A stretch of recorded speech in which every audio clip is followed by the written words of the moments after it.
আপনি কি কখনো লক্ষ্য করেছেন চারপাশে এত বেশি শব্দ, এত মানুষ, কিন্তু তবুও আপনি ভিতরে ভিতরে একা?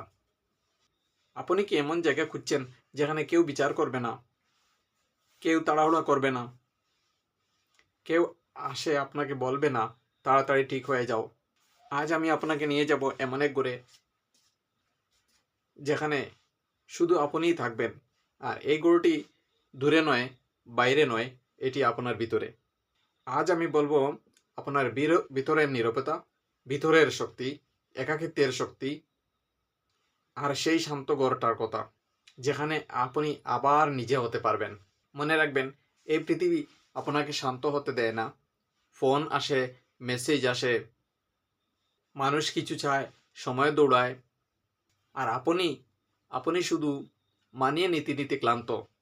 কেউ জিজ্ঞেস করে না আপনি কেমন আছেন, শুধু জিজ্ঞেস করে কাজ শেষ হয়ে গেছে।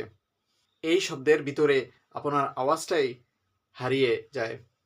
কিন্তু মানুষ শব্দে বাঁচে না, মানুষ বাঁচে নিজের সঙ্গে কিছু সময় চুপ হয়ে যাওয়া।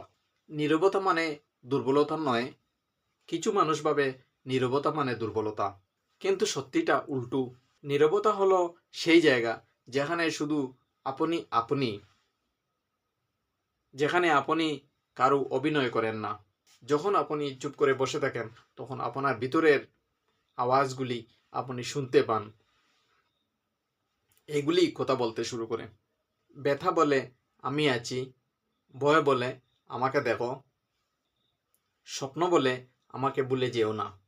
নীরবতা ভাঙে না, নীরবতা গড়ে তোলে। তাহলে শুনুন, একাকিত্ব নয়, একান্ততা চাই।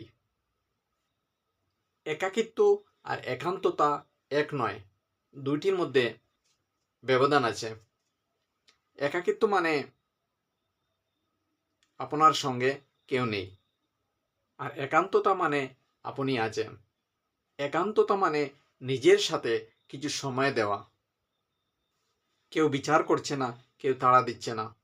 একান্ততায় আপনি আপনার নিজের ক্ষত দেখতে শুরু করেন, আর সেই ক্ষত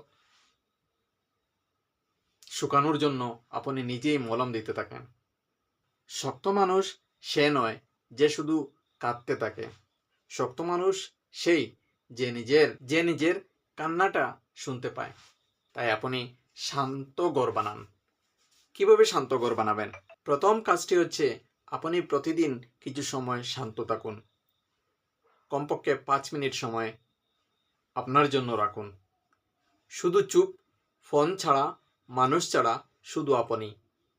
দ্বিতীয় কাজটি হচ্ছে নিজের সাথে নরম সুরে কথা বলুন। যেমন আপনি আপনার প্রিয় মানুষের সঙ্গে কথা বলছেন।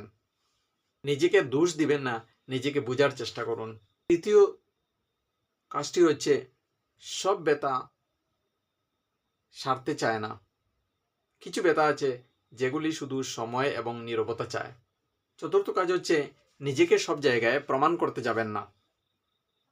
যেখানে শান্তি নেই সেখানে যাওয়ার দরকার নেই। দেখুন, নীরব মানে শক্তি, নীরবতাই শক্তি। চিৎকার করে শক্ত হওয়া যায় না। শক্তি আসে সেই মানুষের কাছ থেকে যে ভিতরে ভিতরে শান্ত।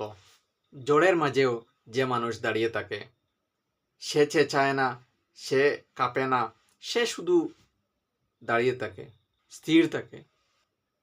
আর এই স্থিরতাই আপনার আসল শক্তি।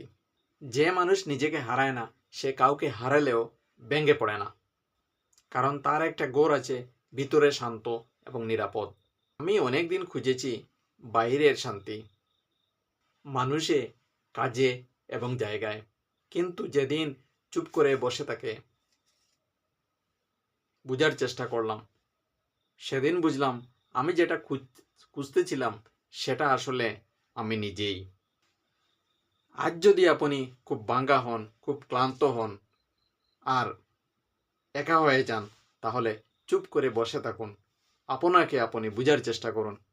নিজের হাতটা নিজের বুকের উপর রেখে বলুন আমি আছি।